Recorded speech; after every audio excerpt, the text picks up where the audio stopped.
melalui sifatnya. Itu yang kita perhatikan aja sih. Biasanya pikiran kita tidak kemana-mana. Jadi nanti tetap kita terpusatnya di napas kita. Mungkin seperti itu sih. Karena mungkin kemarin-kemarin sholat kita masih belum mengenal diri. Kalau sudah mengenal diri kan yaitu dikatakan ketika sholat kita tercengang melihat kebesaran Tuhan ya. Ketika kita berdiri Allahu Akbar, kita menyaksikan Tuhan nih. Karena Sayyidina Ali berkata seperti ini, saya tidak mau sholat ketika saya tidak bertemu Tuhan. Tapi itu tadi saya bilang, yang dikatakan sir rahasia ini sudah tidak boleh diucapkan sih. Kalau ketika sudah tahu dibungkus dengan diam kita yang paham. Yang dikhawatirkan orang yang belum mempelajari ini dikhawatirkan salah paham. Oleh sebab itu kan ya kita dipesan-pesani jangan sekali-kali kita mengaku-ngaku menjadi Tuhan, menjadi Nabi, jangan sekali-kali. Tapi tahu nih hakikatnya siapa. Ampun siapa ini, nah, yang wujud siapa, yang ada siapa.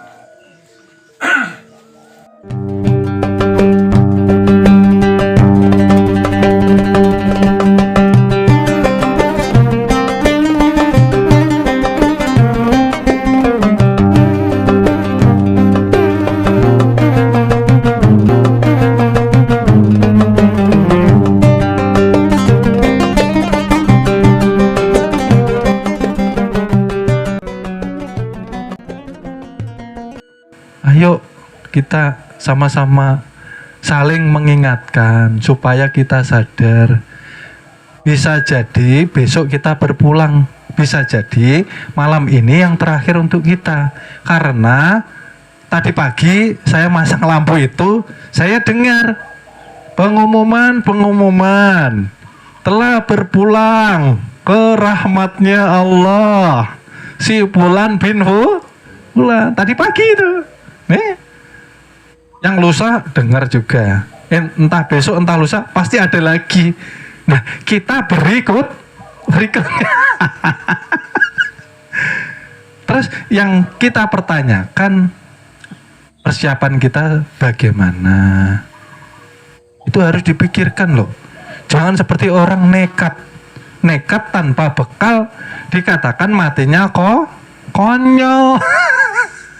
Masa bodoh. Nah, artinya kita tidak sayang kepada diri kita sendiri.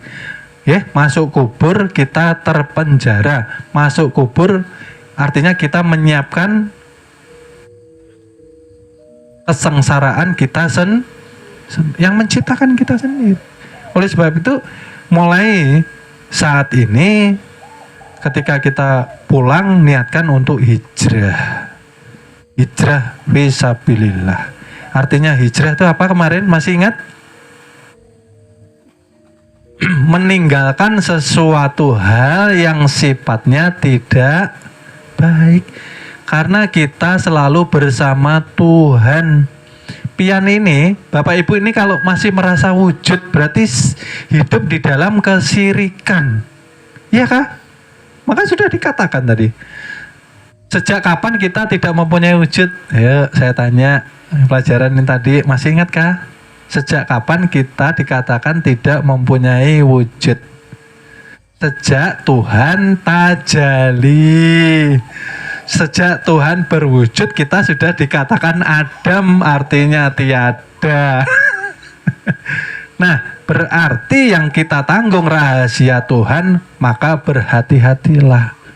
Saya sudah sering berkata, kalau kesadaran kita selalu bersama Tuhan, maka akan berlimpah ruah masalah rezeki itu kan bukankah yang paling di bawah kenikmatannya. Kemarin sudah kita kaji, tapi kita menuhankan itu. Nah, pahamkah maksud saya? Bukankah ketika kita melihat seluruh alam semesta, sama juga kita melihat Tuhan melalui sifatnya. Dikatakan selalu kita melihat Habib pandang memandang. Nah, jangan dilihat zahirnya, iya kah? Oleh sebab itu, belajarlah seperti Rasulullah yang selalu melihat keadaan umatnya, entah itu sahabat, entah itu musuhnya. Maka yang dilihat Rasulullah apa? Sisi hal yang terbaik. Ya. Jadi yang dilihat Rasulullah itu walaupun kepada musuhnya, yang dilihat yang baiknya. Karena ciptaan Tuhan yang dikatakan insan kamil ini sebaik-baik penciptaan. Artinya apa? Ketika kita tidak bisa melihat sisi baik manusia, artinya kita tidak bisa menghargai ciptaan Tuhan. Bukankah Rasulullah itu melihat musuhnya tetap baik, tetap kasih sayang, tetap memulia? Karena apa? Isi hati dan isi pikirannya baik.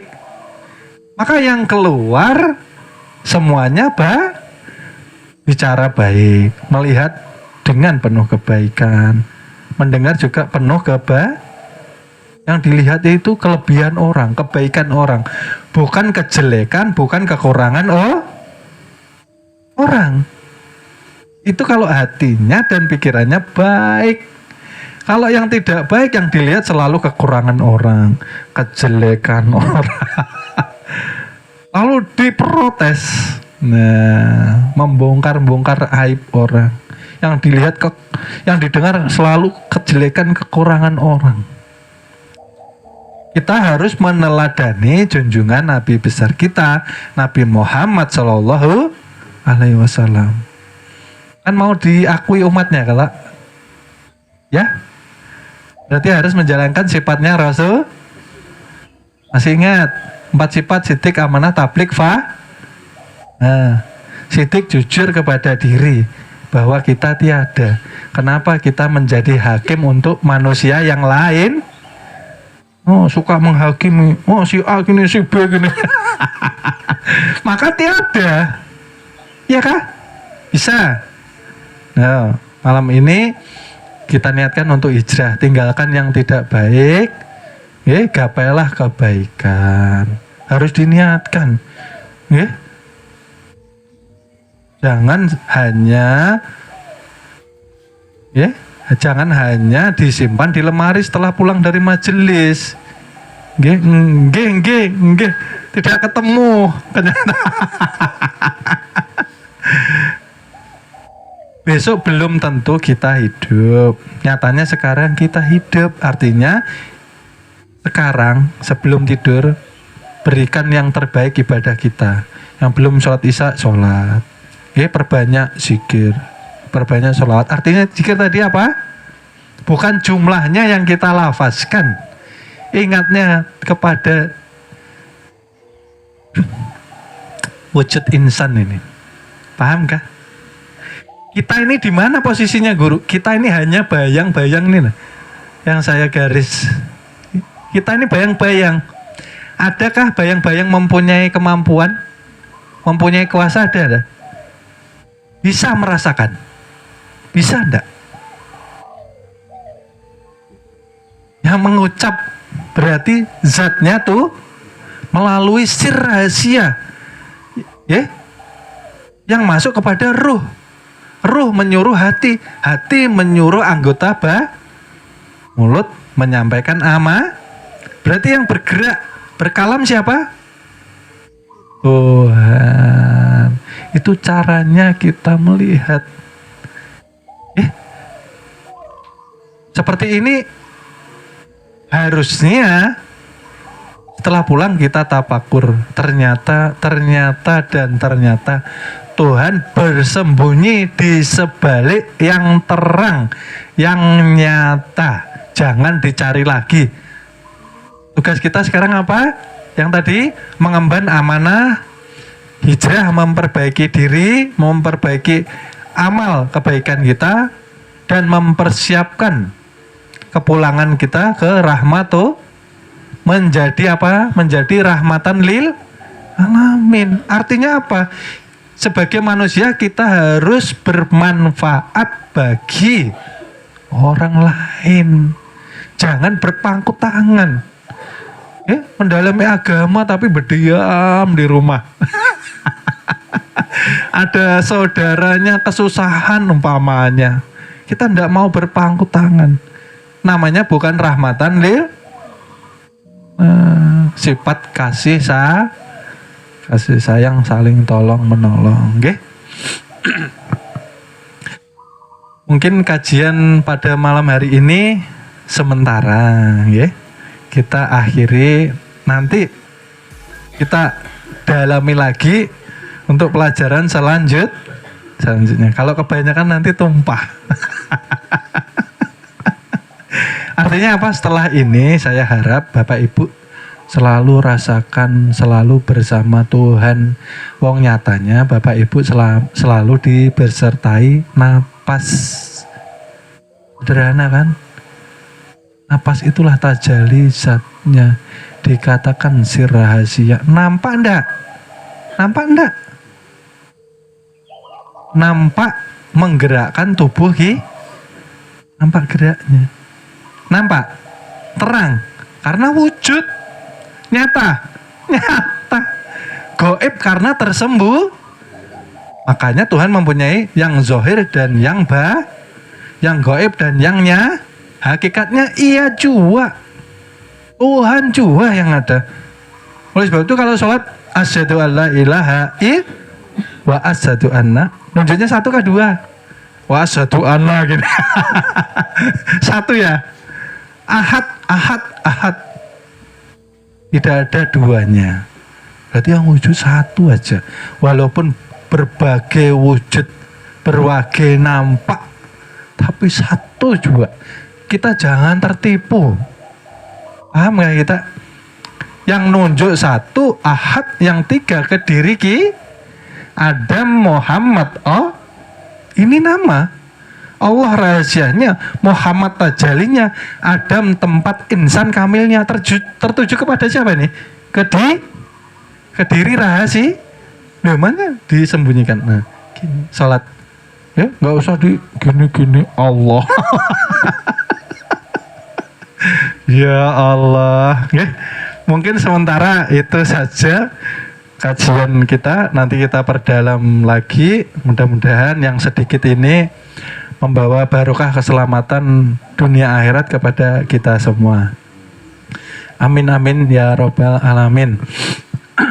Sebelum kami akhiri, kiranya kami mohon ampun, mohon maaf, mohon halal dunia akhirat. Bukan maksud kami menggurui, tapi kami hanya menyampaikan amanah untuk saling mengingatkan kepada pribadi diri kami dan umumnya para jamaah. Apabila ada salah kata, kami mohon maaf, mohon ridhonya dunia akhirat, ya. Karena kebenaran yang hakiki hanya dari Allah Subhanahu wa Ta'ala. Terima kasih kami sampaikan, kami tutup sekian. Terima kasih. Wassalamualaikum warahmatullahi wabarakatuh. Assalamualaikum ya Rasulullah, Assalamualaikum ya Nabiullah, Assalamualaikum ya Habiballah, Assalamualaikum ya Aminullah, Assalamualaikum ya Syafatullah, Assalamualaikum ya Abul Qasim, Assalamualaikum ya Imamal Mu'minin wal Mu'minat wal Muslimin wal Muslimat. Allahumma sholli ala Sayyidina wa Maulana Muhammadin Nabil Ummi ahadi bil ali al-qadri azimil jahi wa ala alihi wa sahbihi wa sallim taslima. Allahumma sholli ala Sayyidina wa Maulana Muhammadin Nabil Ummi ahadi bil ali al-qadri azimil jahi wa ala alihi wa sahbihi wa sallim taslima. Allahumma sholli ala Sayyidina wa Maulana Muhammadin Nabil Ummi ahadi bil ali al-qadri azimil jahi wa ala alihi wa sahbihi wa sallim akan kami taslima. lanjut ke episode berikutnya. Terima kasih.